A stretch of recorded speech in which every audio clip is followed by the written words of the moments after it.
салом тамошобинони азиз, ман Зарангези Наврӯзшо бо ҷамъи ҳамкорон нашри нави ахбори озодиро тақдими шумо мекунем. имрӯз 12 октябр аст ва таваҷҷӯҳ кунед ба сархати хабарҳо. додгоҳ 6 моҳи азияти фарди бегуноҳро ба 5000 сомонӣ ҷуброн кардааст. хонаводаи ҷавони шиканҷашуда аз ин ҳукм розӣ нест. Мана протестша бояд алиш кунем $5000. Ай куҷо алиш мекунем овай? бо вуҷуди саркӯб ва афзоиши шумори кушташудаҳо дар тазоҳуроти Эрон, эътирозҳои мардумӣ идома доранд.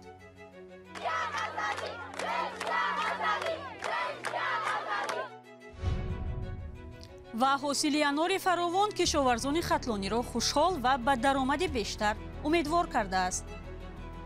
дуюм марта насиб бошад 4 рӯз 5 рӯз пас дуюм чинага мечинем. пайвандони чоршанбеев гуфтанд ки варзишгари 27 сола аз зиндони низомаш сангини хуҷанд ба боздоштгоҳи муваққатии душанбе оварда шудааст, вале сабабашро намедонанд. раёсати зиндонҳои тоҷикистон тасмимро шарҳ надод. Сабзат Танибекова, модари Чоршанбеев, ба радиои Озодӣ гуфт вай 2 ҳафта пеш дар зиндони хуҷанд бо Чоршанбе дидорбинӣ кардааст. варзишгар гуфтааст шиканҷа намешавад, аммо ба гуфтаи модараш ӯ бисёр лоғар буд. Чоршанбеев ба 8 соли зиндон маҳкум шудааст. ӯро дар даъват ба сарнагуни ҳукумат гунаҳкор кардаанд, вале худашу вакилони мудофеъ ҳукмро беасос ва ғайриқонунӣ медонанд.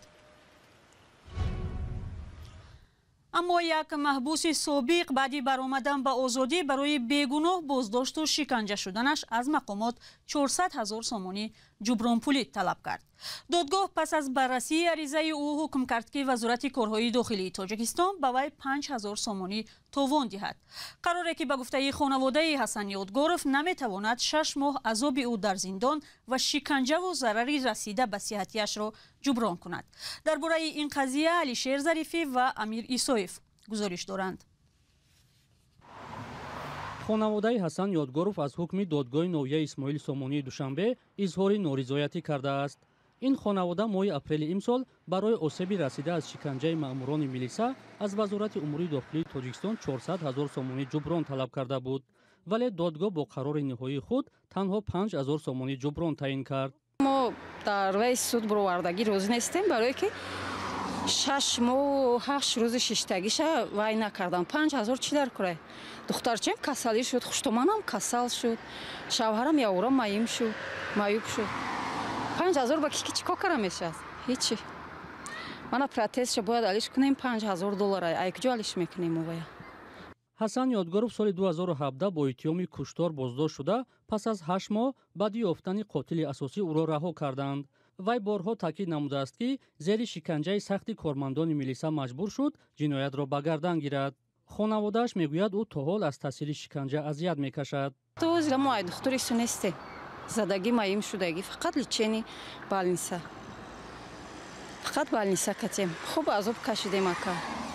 мурофиаи додгоҳӣ дар мавриди ҷуброни зарар ба Ҳасан Ёдгоров беш аз 5 моҳ дар додгоҳ идома ёфт.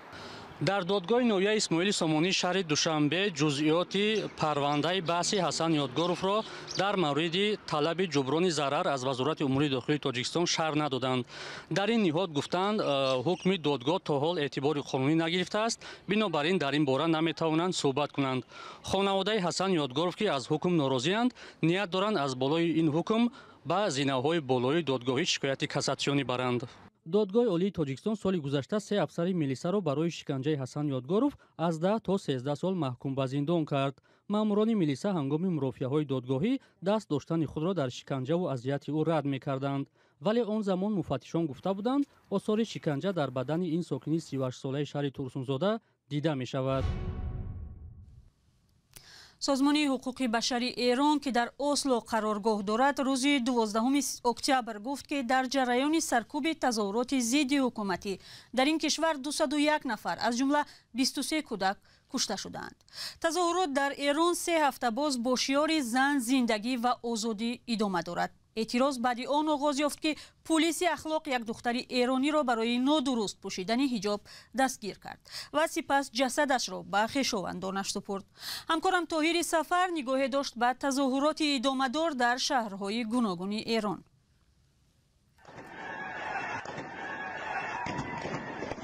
این ویدیوهای شام دوشنبه از سنندج مرکز ولایت کردستان ایران است که به صحنه جنگ شباهت دارد. صدای تیراندازی، ترکش و فریادهای اعتراضگران. بیشتر از 25 روز است تاجران شهرهای گوناگون ایران دکانهایشان را باز نمی کنند. این ویدیوها از بازارهای شهر سقه، سنندج و مغاباد است.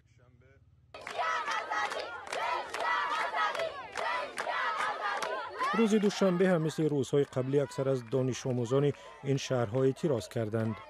زن زندگی آزادی بعد مرگ مهسا امینی در بازداشت پلیس اخلاق به شعار اعتراضگران تبدیل یافت. در این ویدیو از شهر سقه شهر مهسا امینی دختران روسری‌هایشان را می‌سوزانند. حکومت بین اعتراضها با تیر و تفنگ پاسخ می‌دهد. از اینا برای سرکوب مردم استفاده می‌کرد. مرگ بر خامنه‌ای.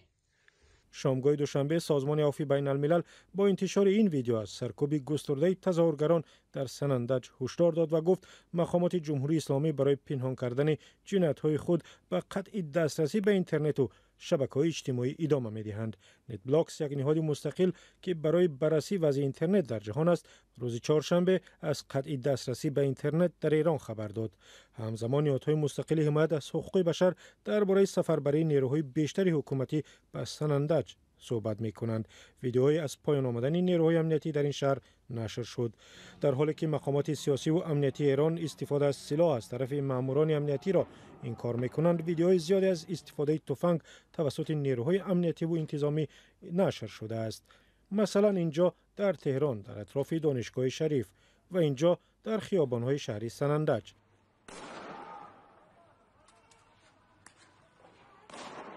گزارش‌های سازمان‌های مستقل حامی حقوق از کشته شدن بسیاری از اعتراضگران از تیر تفنگ ماموران امنیتی حکایت می‌کنند.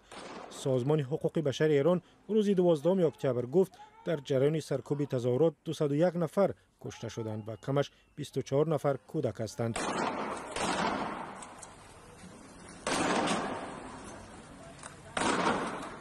برغم سرکوب بیرحمانه تظاهرگران در سنندج و دیگر شهرهای ایران، اعتراض در این شهرها همچنان ادامه دارد. برمیگردیم به تاجیکستان. امروز امامعلی رحمان برای شرکت در نشست بین المللی به قزاقستان سفر کرد. قرار است در این همایش رهبران 11 کشور گردی هم آیند. الکساندر لوکاشنکو پرزیدنت بلاروس هم بعد از سفری رسمیش به تاجیکستان به آستانه رفت. اما دیدار و ملاقات او با رهبر تاجیکستان چی حاصل داشت؟ گزارش همکاران ما برات یوسفی و اسکندری فیروز در این باره است. در پی سفری رسمی الکساندر لوکاشنکو رئیس جمهوری بلاروس به دوشنبه بین بلاروس و تاجیکستان یکچند سازشنامه در بخش تجارت، مبارزه با فسادکاری، سیاست جوانان، سیاحت، طب و برنامه همکاری‌های درازمدت به تصویب رسید. رئیس جمهوری بلاروس گفت تنها در روز اول دیدار و ملاقات صاحبکاران دو کشور میان آنها در حجم بیشتر از 50 میلیون دلار سازشنامه‌ها به تصویب رسیده است.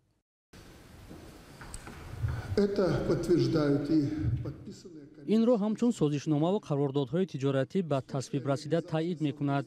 اجرای موفقانه طرح مشترک تولید تکنیک‌های کشاورزی بلاروس در شهر حصار قدم اول در راه صنعتی سازی و رشد صنعت تاجیکستان در اساس پیشرفت ما میباشد.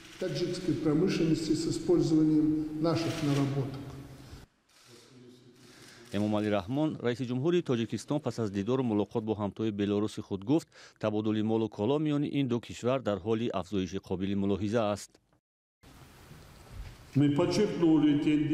ما از روند رشد تبادل مال و کالا تاکید کردیم که حجم آن در 8 ماه سال جاری نسبت به 8 ماه سال گذشته 1.5 برابر افزایش یافته است. در حاشیه سفری رسمی رئیس جمهور بلاروس به تاجیکستان نمایشگاه مال و محصولات این کشور برگزار شد. В рамках проведения выставки также был бизнес-форум. در چهارچوب نمایشگاه همچنین فورум تجارتی برگزار شد که قسمت بزرگ تاجران بلاروس و تاجیکستان را جمع آوری نمود. از جانب بلاروس شرکت‌های صنعت وزنین و خوراک پیشنهاد گردید. این همه به رشد و همکاری‌های درازمدت مساعدت می‌کند.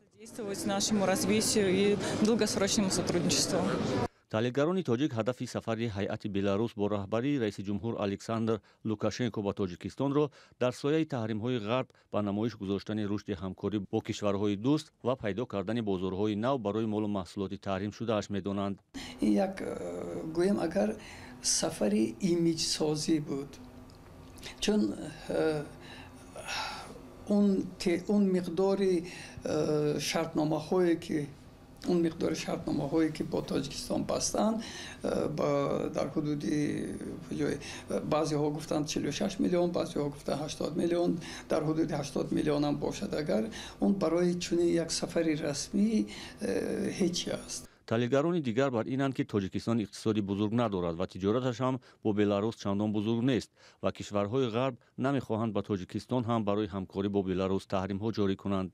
ба гуфтаи онҳо пас аз таҳримҳо иқтисоди худи Беларус дар вазъи чандон хубе қарор надорад ва Лукашенко маҷбур шуд сиёсаташро бознигарӣ ва ҳамкориҳояшро бо кишварҳои хурд тақвият диҳад.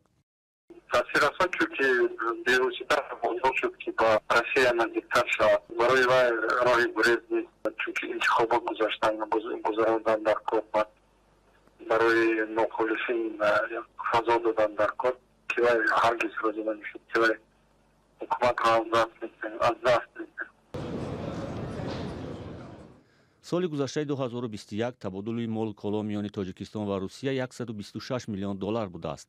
ҳаҷми асосии гардиши мол миёни ин ду кишвар ба воридоти молу маҳсулоти Беларус ба Тоҷикистон рост меояд. барномаро бо гузорише аз хатлон идома медиҳем. ҳосили фаровони анор имсол боғбонҳои хатлониро хушҳол ва ба даромади бештар умедвор кардааст. онҳо ҳафтаи гузашта ҳосили заҳматҳои худро ҷамъоварӣ карданд. чанд соли ахир анорпарварон аз камҳосилӣ нигаронӣ менамуданд. боғҳои аз анор фаровон ва хушҳолии боғбонҳо бархе аз сокинонро ҳам ба арзон шудани нархи ин мева умедвор кардааст. ҳоло бо ҳамкорам Муъмин Аҳмадӣ меравем ба сайри боғҳои анори ноҳияи Дӯстӣ. امامنظر خدایبردیев باغپروری سابقه‌دار ترکمن از فراوانی حاصلش نقل می‌کند. جلکل ده انار نقد میشه. مردم همش انار آرنده زمینش به انار خوردگی. آن حاصلی بسیار میگره. باغی اناری خانواده امامنظر 2 گکتر است و جمع‌آوری حاصل در آن حالا به پایان نرسیده است. حجر ماده آن حاصل نه کلان شده است.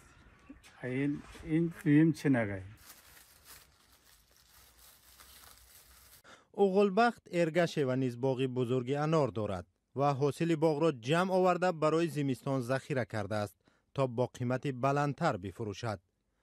اصول نگهداریش را هم خوب می‌داند. Odur yakın Mart'a içindeyim.